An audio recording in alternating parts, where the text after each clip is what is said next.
Welcome to True Fraud. I'm your host, Pablo Torres, and today we're going to talk about the landscape, the risk landscape in Japan, and how it affects or has made fraud evolve in the country. I guess we can start very easily talking about a little bit of statistics. Last year, for 2024, Japan declared that there was a loss related to fraud and scams across the country that was worth 54 billion yen, which is a huge amount. It is actually the highest that it's been in 10 years. And if you look at the statistics, it has just been going up and up and up every year. It's very interesting when you start looking also at how it's a reflection of the demographic of the country. There's currently a growing gap between generations or between different demographics in the country. So when we're thinking or when we're talking about this, I'm referring to there's a higher population of elderly people or people that are getting into that stage of their life, and then there's a gap, and then there's a younger demographic, which means that there's likely generations that are either reduced in size or basically don't exist. So when you have a country like Japan that is very heavily based on values, and they are sort of an honor, and they have very strong principles encoded in their culture, and you are missing those generations that basically bridge that connection between each other, then some of those values start to disappear. And so the newer generations that would see the value and they would pay respect, or they would see the beauty on some of the things that are part of the culture in Japan, are looking to the other side, right? They're basically not paying attention to those. Those values are not being transmitted because they're not interested in dealing with that elderly crowd. The disrespect that I'm talking about is more towards the disrespect of the values that the culture carries, right? Whereas the older generations would see honesty as something that is highly valuable and something that carries a lot of weight within their community.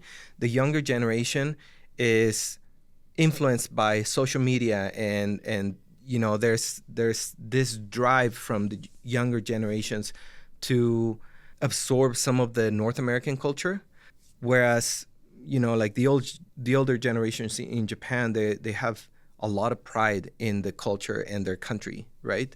And so when you start looking at this newer generation that has access to all of this technology, they're looking at all of these things on social media, then they also want to participate in that.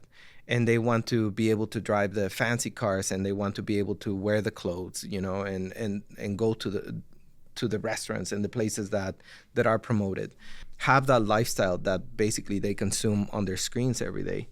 And so when you paint that picture, and then in addition to that, you start looking into the drive of the newer generations into including technology into their everyday life, and then the disconnect from that generation and the older generation that basically hasn't had the opportunity to make that connection with technology, then there's a very big gap. And there's a lot of market, if you want to call it that, or maybe a lot of opportunity for this younger generation that doesn't carry the same values or sees respect as with the same weight as this older crowd.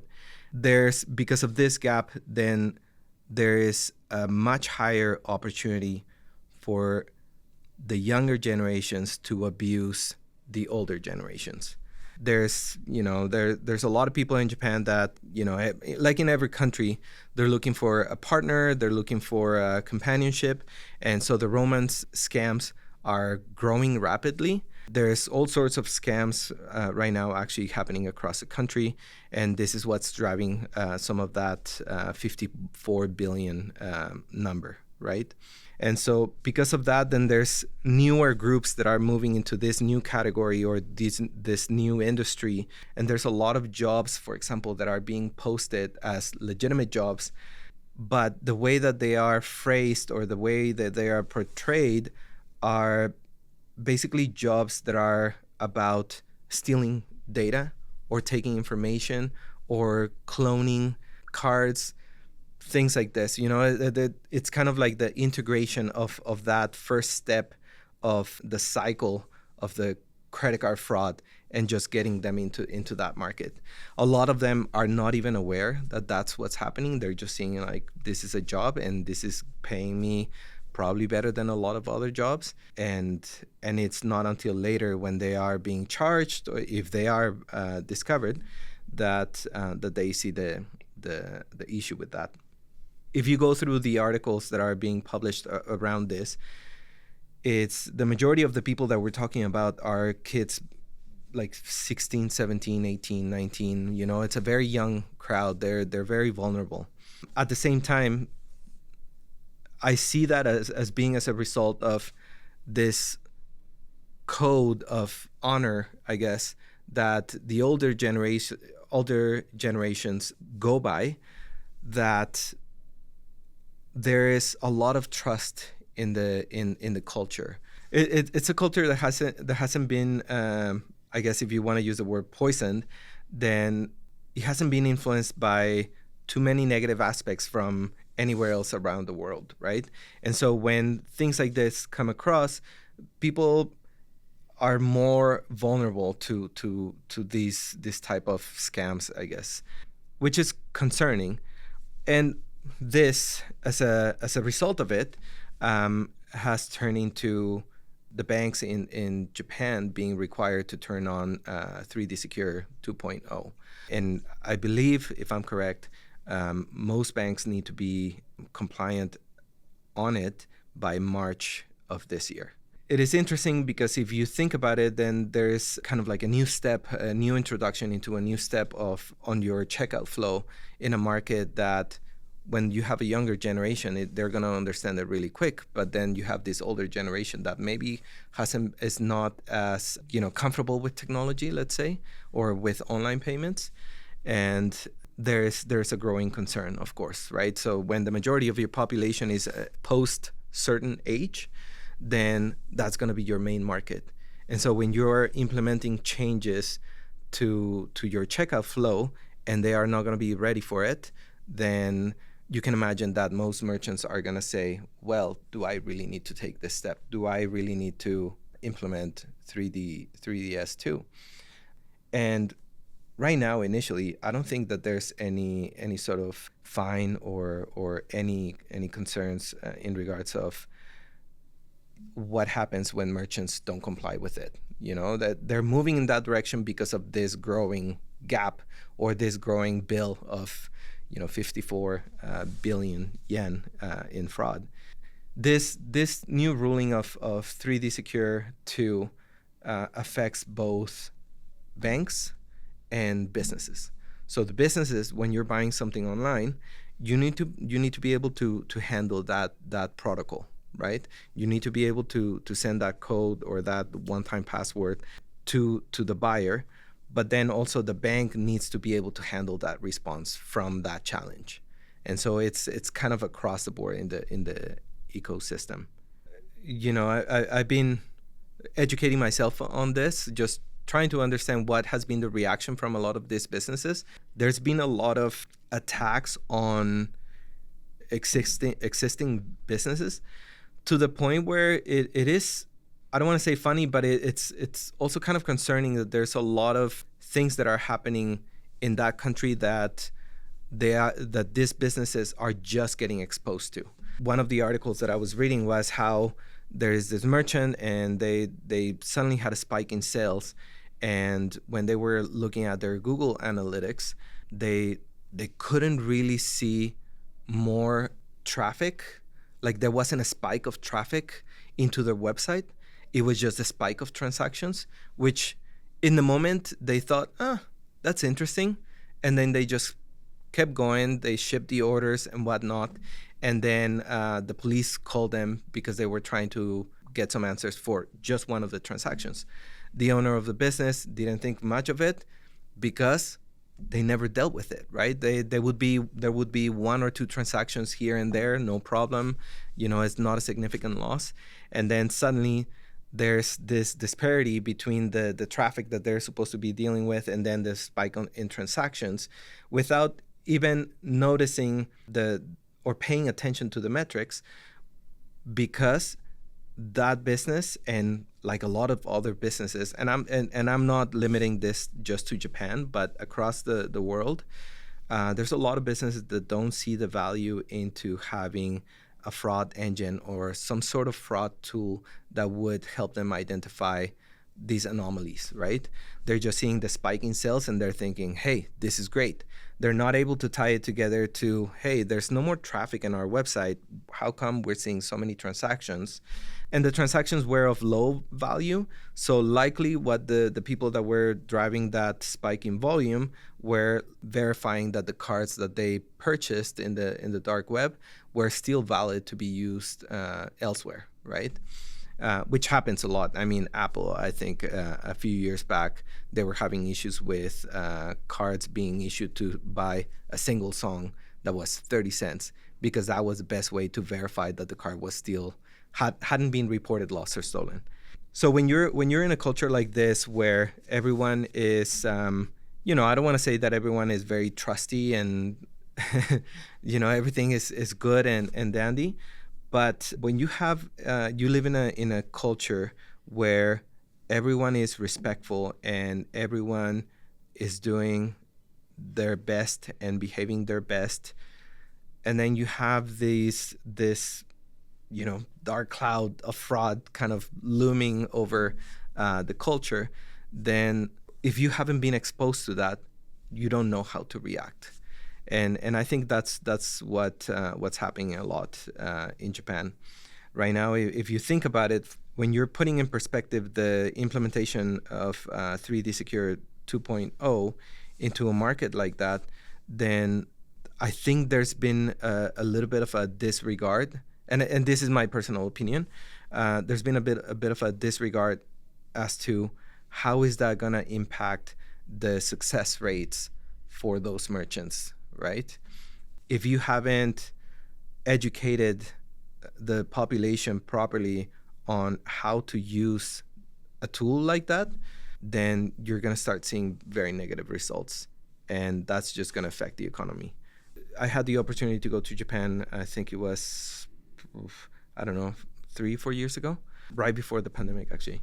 And you could find a Champion sweater, just regular sweater, that you could find here at maybe Costco or something like that, and it would be $300. And so there are things like that, and that's what I'm talking about with this new demographic is willing to pay the price to assimilate certain aspects of different cultures. The street market picture or landscape in Japan is actually growing quite a bit. There was a time when there were a lot of street markets. A lot of the activity of the economic activity of the country was done within these markets. Somehow or for some reason, a lot of them started disappearing, and I think it has to do with the growth of the cities, right? Like, where are you going to put this when everything is so busy? But then there seems to be a bit of a comeback, and absolutely, those places would be one of those where you would be able to sell those things.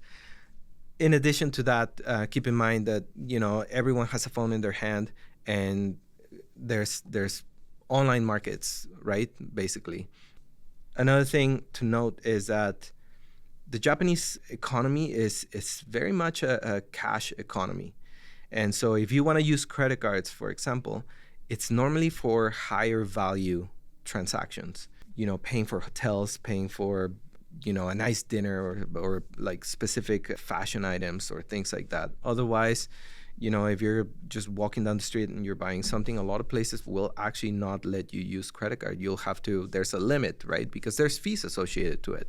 And And because it's a very cash-based economy, then the people that are looking for access to this credit card information, then they're going a different route, which is always going to be the dark web, or there might be some specific business types that will have a higher volume of credit card transaction sales, and then they will target those vendors and try to either clone the cards by installing some sort of device, or just get access to their database.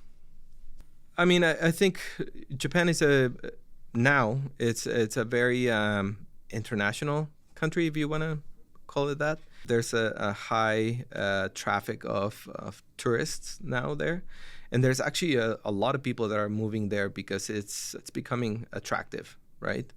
And so when you have different cultures that are going in and they are kind of like injecting their own, values, then it kind of shifts things around. There's economic factors. I mean, I think Japan, a lot of their manufacturing is also tied to China, and China is putting a lot of pressure in the Japanese economy. A lot of people are kind of focusing now on, like I said, living in the hubs, right? Which leaves the rest of the country kind of also vulnerable.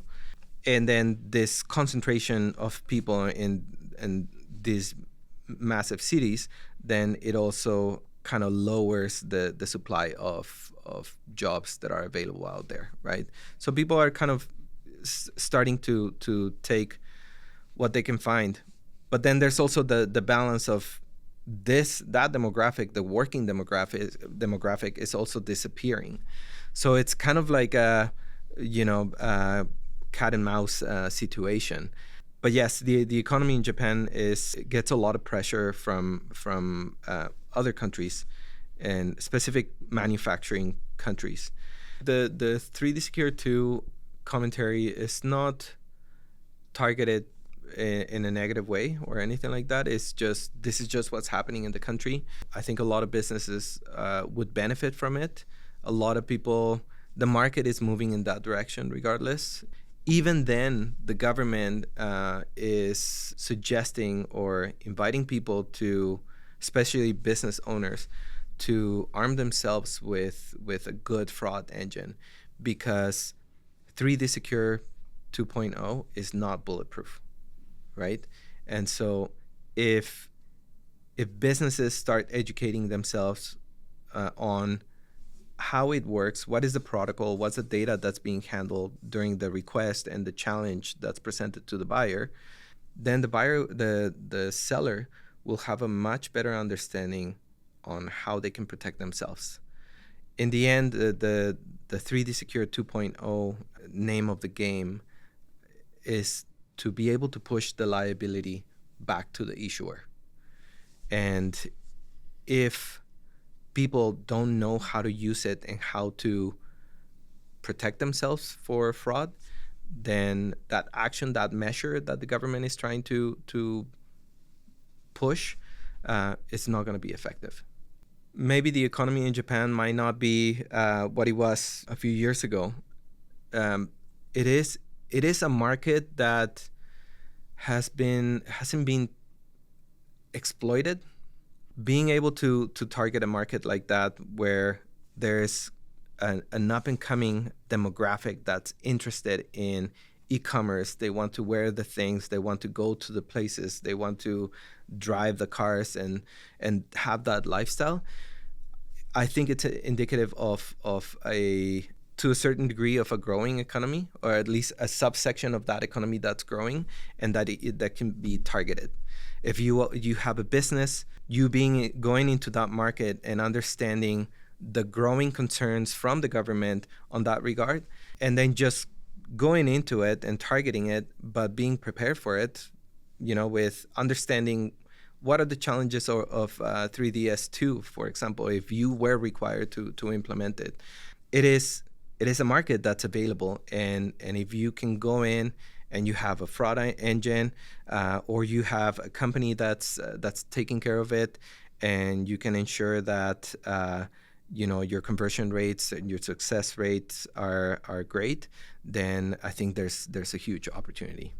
Thanks so much for listening. I hope this was informational, and don't forget to like and subscribe so you don't miss the next episode. Brought to you by the Reach Network. Visit withreach.com/network for more.